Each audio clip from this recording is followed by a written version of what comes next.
We have a very interesting topic today to talk about. I don't know if you saw how John Cena appeared on Oscars, and I have no idea what kind of feelings you had about this, but I have few things to say. Is it worth changing who you are just to be famous and rich? Can you be happy if you're famous, rich, have all of that, but you are not really yourself? What happens if you try to make everyone else happy, but you forget about yourself? What does it mean is to sell yourself for fame and money, and why isn't this good? Before we're gonna start, I just want to tell you that I created this channel and I put a lot of effort to create this content, and I would love to if you're gonna subscribe. Let's go. I think most of you saw the video how he appeared on Oscar fully naked, and we've never seen John Cena like this before. For me, growing up, remembering his image, he was like this big muscle dude who was doing WWE, who was doing wrestling, and he was world star,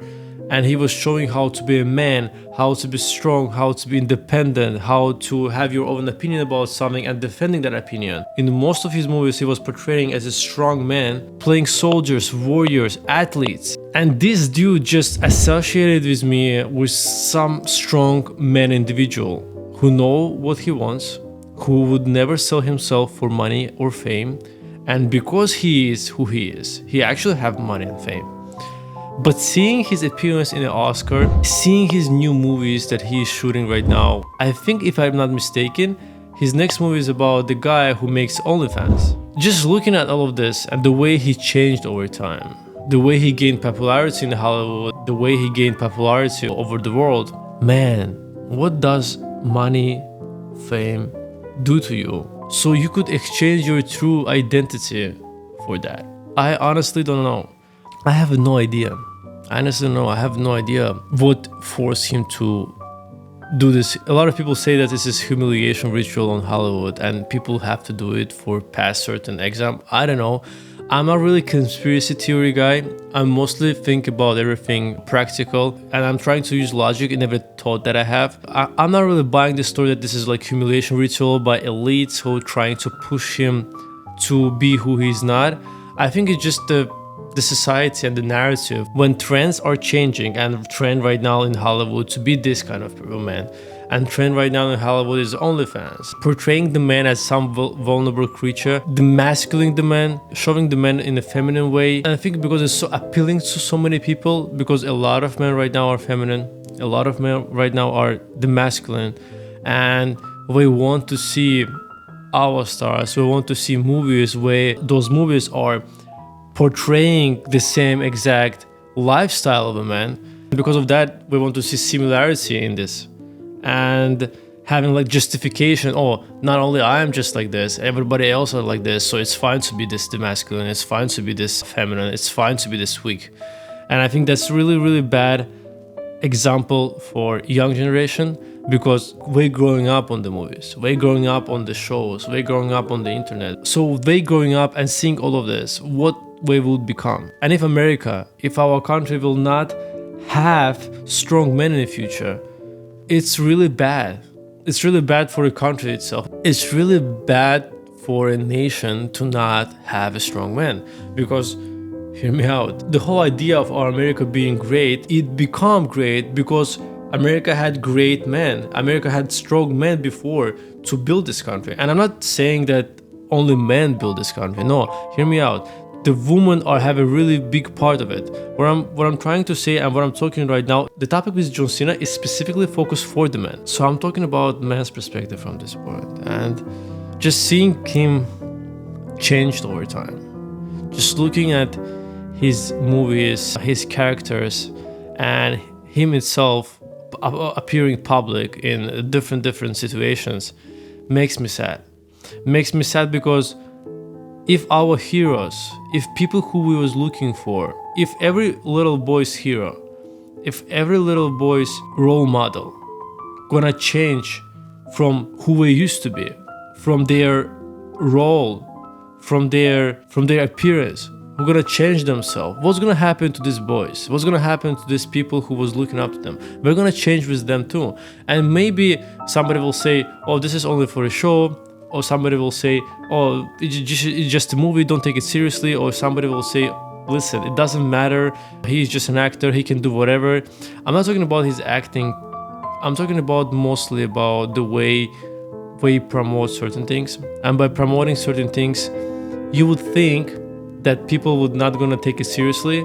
But a lot of people, especially people who doesn't have developed critical thinking, can be confused by that. Because of that, we can adapt certain ideologies. Even if something was shown just for the sake of laughing, just for the sake of like humor, but some people may adapt that in the wrong way, especially young kids, especially kids who doesn't understand how life works, and we're just adapting whatever we see, like a sponge who just absorbing all the information that comes to them from every angle. By the way, it's really important to limit your kids' access to the media, to certain videos and TV, so they could absorb right information and can develop on their own without getting influenced by wrong role models. Just having this conversation about selling your identity for fame and money, I want to talk about how much it will actually cost you to sell your identity. If you're going to be doing anything against your will for the long term, and people around you will like you, but not really you, but the way you portraying yourself towards those people, this will be really bad for you. This will cost a lot for you. One of the main things that I want to discuss is friends. You will have friends who are not real. You will have friends who love you on the paper, but not actually loving you for who you are. You have to always pretend. You have to always show different yourself so they could accept you. And if you're gonna do it for a very long time, it's gonna really, really damage your mental health. It's gonna really damage your stress level. You're gonna be stressed all the time because you have to always keep this mask on and being stressed about what if you're gonna find out what you really like? What if we're gonna find out what you don't like, what they like? What if we're gonna find out that you are different? We're gonna dump you and you're gonna lose them. All of this stress is unnecessary because wrong people in your life who are not similar to you is unnecessary too. You don't have to have them. And if you have to sacrifice your true self to having some people in your life, man, I don't know, you're gonna lose respect for yourself. And if you're gonna lose your respect for yourself, no one will actually respect you. And listen, even if it's harder for you to gain new friends right now, even if it's harder for you to find right people and you see like there's a lot of wrong people in your life, if you're scared to say what you actually think because people who's around you might not talk to you because of this, it's okay. Let them fall off. Because the wrong people will gonna fall off eventually. Even if you're gonna trying to fake it for them, we're not gonna be in your life forever. Okay, maybe it's a good in the short game to gain certain benefit from certain person. Again, I'm not encouraged to lie for your benefit, but I'm just saying maybe it's gonna gain you in the short term. But short-term thinking, it's never been an answer to anything.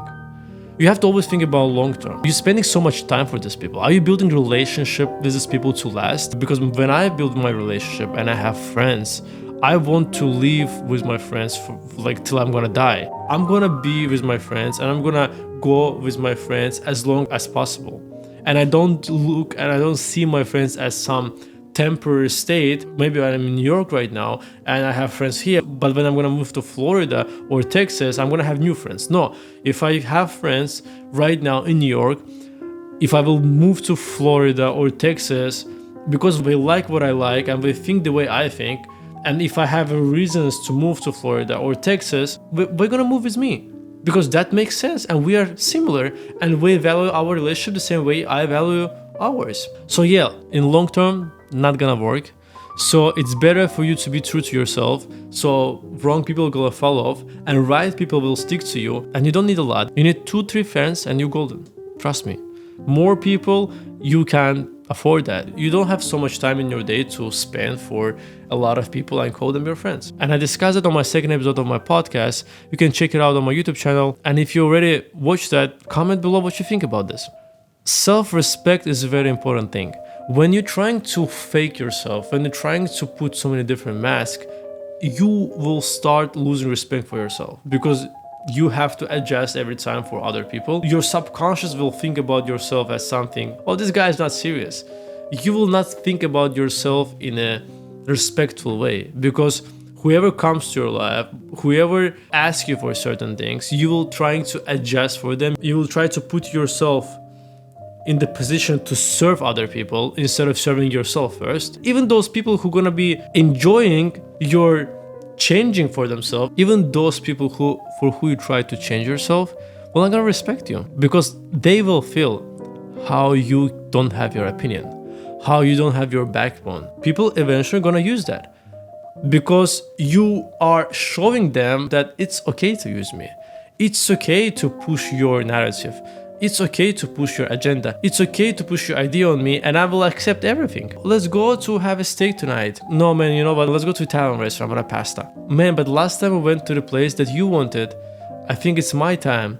Man, come on, relax. Let's go just eat pasta. Why are you complaining all the time? And you're gonna say yes. You know why? Because you said yes 20 other times. And people just gonna know that you're gonna say yes no matter what. People are gonna push you. People are gonna push you more and more. And the more we're gonna push you, the more we're gonna say yes, the more you're gonna stop loving yourself. The more you're gonna stop respecting yourself. And the more people will stop respecting you. Because this is how it works. You can't sell yourself. You can't change your self-identity.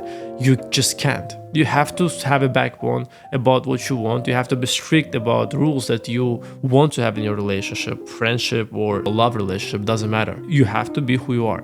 And again, what I'm trying to say, you have to be who you are as logically as possible. If you want to do some crazy stuff, it doesn't mean you have to do it. You have to evaluate your identity. You have to evaluate yourself. Is it correct way to do certain things? And then if you come to conclusion that you are right, if you come to a conclusion that it's socially acceptable, you have to understand that your identity and the thing you like, the thing you want are logical. If you have illogical thoughts, if you have illogical things about who you want to be, if you think illogical about certain opinions, it doesn't mean that you are right and other people are wrong. Sometimes, most of the time, you might be wrong and other people are right, because hear me out, we're living the first time, we're doing this first time, so we don't know. We have to ask opinions of others. We have to have critical thinking to understand what is right or what is wrong. So being yourself is very important. Understanding what is normal in being yourself is very important too. And showing other people who you are, showing other people what you don't like is one of the most important things in self-respect and one of the most important things showing your boundaries. And I think it's always better to be respected in a conflict rather than being used and be friendly. Rather than people gonna be taking advantage over you and be nice. I better have my boundaries and be in conflict rather than I will be friendly to you and being used by other people. That's what I think. I'd rather be in conflict but true to myself. I admire people who stay true to themselves. I admire their personality, even if we're fighting about something, even they have completely different opinion about certain things, and we have these discussions, we have this heated debate. I admire them more than the somebody who just gonna tell me, oh, Ali, you're always right. Yeah, you're right. Yeah, and never question anything what I'm saying to him. Because you will not gonna find any person in your life who will 100% like you, who will have the same exact opinion like you in every topic. And if somebody always agrees with you every time, no matter what you say, that means that person is not really have opinion about anything. That means that person either want to have something from you, he's sucking up to you, or that person doesn't have a backbone, or that person just don't know who he is. And trust me, you're not going to respect that. Eventually, you're going to use that person the same way I talked about previously that somebody going to use you. Not because you're a bad person, but just because you're going to feel that this is how it's supposed to be, because Wade didn't put their boundaries. You're just always going to say to them and do whatever you want to do because Wade trained you to think that way by allowing you to do certain things. I just want to give a couple examples about how people got successful because they stood their ground no matter how everybody else would telling them this is wrong and this is not gonna work and their ideas or their mindset or their philosophy is wrong. One of the things that I admired, one of the stories that I admired, and I think a lot of people know about it, J.K. Rowling's and her story about Harry Potter. I don't know if you know about this, but she was rejected so many times and people were saying that Harry Potter will never gonna work out, no one will gonna like it because it's not what's selling, The idea is stupid. Whole this magical thing is not gonna work, and she would never able to publish it and make money out of it. What happened? It's a history and everybody knows it. Harry Potter series went to become a global phenomenon. We sold over 500 million copies worldwide, turning into movies, merchandise, theme parks, and because of her vision and commitment to her ideas, she became first author who became billionaire. How is that for a story? How is that to have a backbone? And how is that to believe for yourself? Comment below your opinion about J.K. Rowling. I know she has a lot of fights recently on the social media, on Twitter, and I'm curious what you think about her in general, and especially in Harry Potter, because I'm a fan myself. My next example is Steve Jobs. Everybody knows who Steve Jobs is, the founder of Apple. Everybody has an Apple product in their house, me included. I'm a fan of Apple. Did you know that Steve Jobs got fired at 1985 from Apple because company board didn't like his vision and he kept pushing his ideas? Then 12 years later, they returned him again in the company at 1997 because the company was struggling. And you know what's happened next? All his visions till this day, everything that you use, advertised, and sold by Apple, it's his vision till this day. Even the idea of Apple Vision Pro was created by Steve Jobs. This is what happens when you're true to yourself. You don't sell yourself for trends, and you keep pushing your ideologies. I read a lot about Steve Jobs. I know he was a very hard man to work with. He had really strong personality, and I think because of that strong personality, he achieved so much success. And it's not for everyone. If you don't know his story, I would encourage you to read about this. There's a movie out there too, and I would suggest you to watch it as well. If you did, I would love to see your comment about what you think about him and his ideologies and his character and his personality, especially in the business, because he was really a hard person to deal with. And do you think it's because of that personalities he achieved that success, or because something else? Thanks for watching. I appreciate for you sticking to the end. Would love to hear your feedback. If you like this episode, don't forget to subscribe to this channel. It was Alan Morph your mind. Peace.